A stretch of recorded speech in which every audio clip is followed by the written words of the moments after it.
everyone. So today I've decided just to do a little bit of a kind of presentation rather than the Q&A. You can still pop in, pop out if you want to ask me any particular questions, and you can also post some questions in the Sail at Medway Facebook page, and I will deal with those. Very, very happy to answer your questions. But today I thought I would talk a little bit about understanding the question. So before you even begin to attempt an essay task at university, you really need to make sure you understand what the question is asking of you. Now, this can sound really simple, and it's remarkable how many student essays I've read over the years that are actually pretty good essays, but they don't answer the question. So they tend to be students getting either really enthusiastic about a particular subject and wanting to write what they want to write, rather than demonstrating the skills that the lecturer needs to see in order to mark them off against the learning outcomes. Or they are about students who have not really done enough research in a certain area, so they're kind of skimming the surface of what they do know without really paying attention to the skills that the lecturer is trying to get you to demonstrate. So I'm going to be flicking back and forth between some slides here just to make sure I know what I'm talking about. But essentially, when you get your essay question for the first time, there's going to be several different areas that it should cover. So it's going to have an action, and this is what it is you're supposed to be doing. So it might be write, reflect, you could be being asked to present something, to critique, explain a certain process, or indeed towards the end of your studies you might be asked to create something.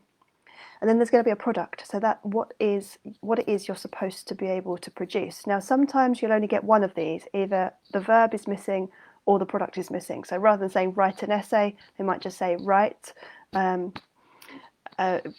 something, assuming that you'll produce an essay, or it could just say an essay on. So it's a passive way of writing, saying write an essay, because an essay does not come into being by itself. But you might be asked to produce an essay, maybe a reflection, a presentation. They kind of are in the verbs as well, reflect and present.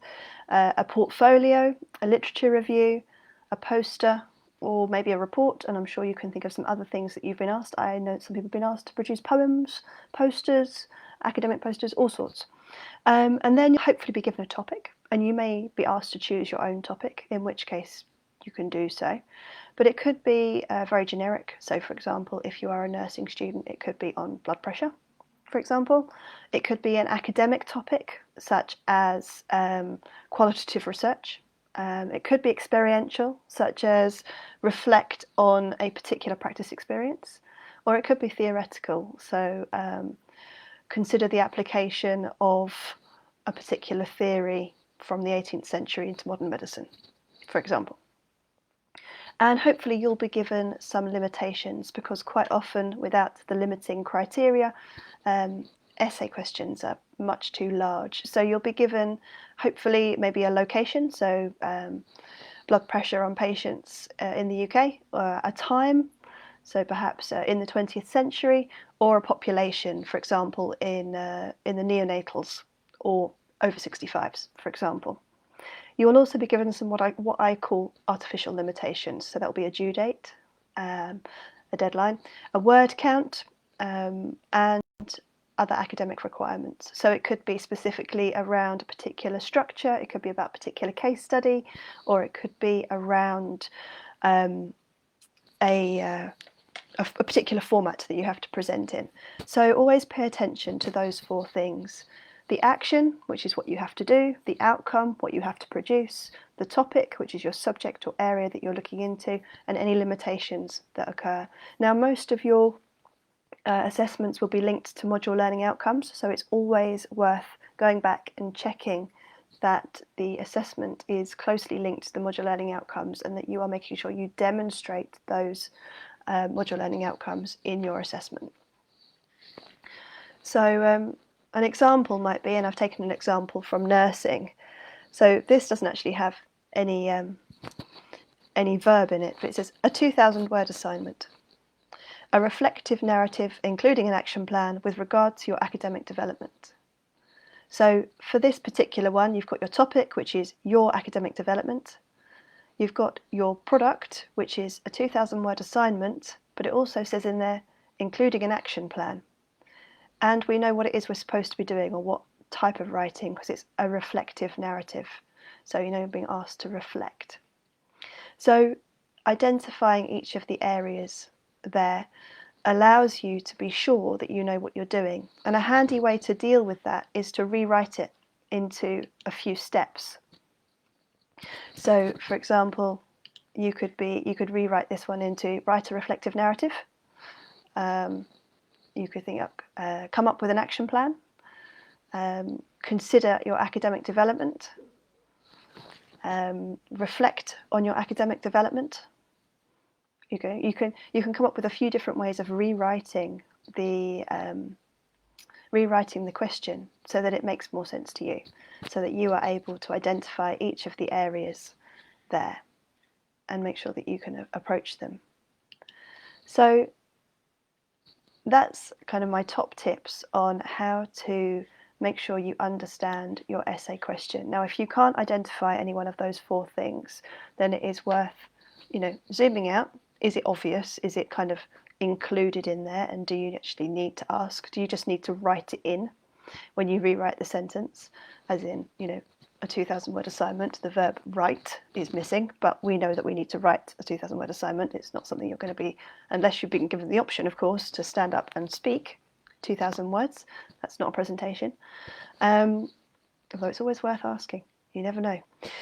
If that's what you'd prefer to do, you would be talking for probably an hour to read 2,000 words.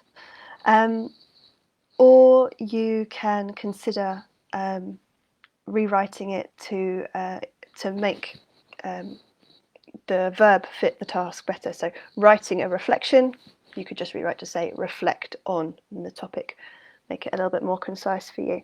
So sometimes assignments are considerably more complex than that, and you might need to layer them as such. So for example, I have here an example of a really long assessment question, which is write a 4,000 word essay critically evaluating and reflecting on the application of one nursing framework to a scenario drawn from your practice experience. Use relevant nursing guidelines, policies and research literature to support your evaluation and reflection. So this is a bit of a beast. So the way, again, you want to deal with this is to deal with that first section of writing, breaking it down into the action, the outcome, the topic and the limitations. So the action is to write and reflect. It's also to evaluate and apply. So there's 4 actions detailed in that quite chunky question. The outcome is an essay. It's a 4,000 word essay. The topic is a nursing framework, but it's also your practice scenario. So you need to have for this nursing. So you need to identify 2 different related topics, one drawn from real life experience, so nurses go on placement and they're being asked in this case to draw a particular scenario from their experience on placement, or they can sometimes choose one that a colleague has experienced and shared during group clinical supervision if necessary.